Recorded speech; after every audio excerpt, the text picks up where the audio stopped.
আসসালামু আলাইকুম। আজকের রেসিপি চিকেন স্যুপ। এই স্যুপটা বানিয়ে বাড়িতে অবশ্যই খাবেন, যেটা খেলে শরীরে বিভিন্ন ধরনের আমরা উপকার পেয়ে থাকি। সাধারণত যারা অফিস করে বা কাজ থেকে বাড়ি ফেরেন সন্ধ্যের সময়, বাচ্চারা খেলাধুলা করে আসে, এই ধরনের স্যুপ এই শীতের সময় বানিয়ে খাওয়ান বাড়িতে তৈরি করে, দেখবেন ভীষণ উপকার পাবেন। আর অসুস্থ যারা থাকেন, ডাক্তারবাবুরা বলেন এই ধরনের স্যুপ বানিয়ে খাওয়াতে, খেলে কিন্তু বিভিন্ন ধরনের রোগ প্রতিরোধ ক্ষমতা শরীরে বাড়ে এবং খুবই উপকার পাওয়া যায়।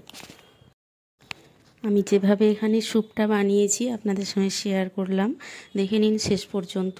আর ভালো লাগলে প্লিজ আমার চ্যানেলটাকে সাবস্ক্রাইব করে পাশে থাকবেন। এখানে আমি চিকেনটা একটু বেশি পরিমাণেই নিয়েছি। এই অল্প চিকেনেই কিন্তু স্যুপটা খুব ভালোভাবে বানানো হয়ে যায়।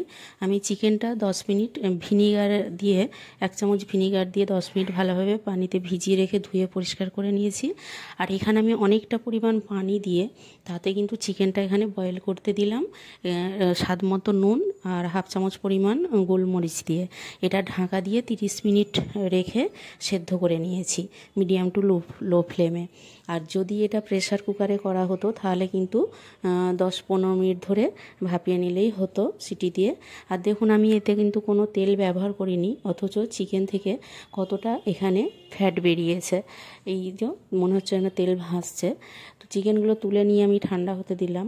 এখানে ততক্ষণে আমি এই সবজিগুলো ব্যবহার করছি চিকেনে।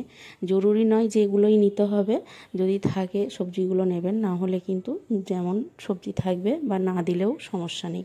আমি এখানে সবজিগুলো দিয়ে একটু নুন আর সামান্য গোলমরিচ দিয়ে ঢাকা দিয়ে 5 মিনিট সেদ্ধ হতে দিলাম।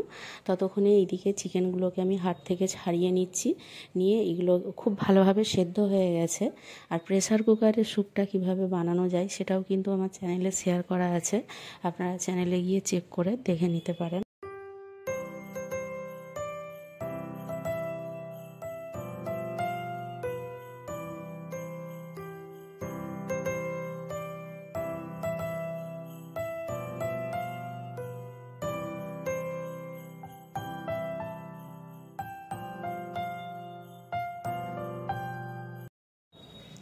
এখানে আমি কিছুটা পেঁয়াজ কলি কুচিয়ে ছড়িয়ে দিলাম, কাঁচা লঙ্কা, টমেটো স্লাইস করে টমেটোর ভেতরের বীজগুলো ফেলে দিয়ে।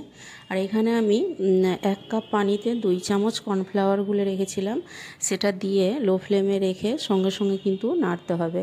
এতে করে কি হবে, যে জুসটা আছে সেটা একটু ঘন হয়ে যাবে, একদম পাতলা থাকবে না, একটু ঘন হয়ে যাবে, বারবার নাড়তে হবে। আর এখানে কিন্তু এই স্যুপটাতে কোনো রকম আমি তেল ব্যবহার করিনি। এখানে আমি 1 চামচ বাটার দেব, দিয়ে এটা ঢাকা দিয়ে 3-4 মিনিট লো ফ্লেমে হতে দেবো। তারপরেই কিন্তু এই স্যুপটা রেডি হয়ে যাবে। আর এই শীতকালে সন্ধ্যের সময় স্যুপটা গরম গরম খেতে খুবই ভালো লাগে, আর খেলে শরীরে খুবই একটা এনার্জি পাওয়া যায়।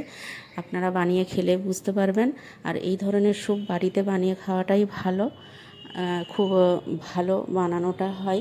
আমি যেভাবে দেখালাম এইভাবে বানিয়ে দেখবেন, আপনাদের বাচ্চা বা বড় বাড়িতে যারা আছেন তারা কিন্তু খেয়ে খুব খুশি হয়ে যাবে যে শরীরের জন্য এটা কতটা উপকারী। আশা করছি আপনারা বুঝতে পেরেছেন। Thank you.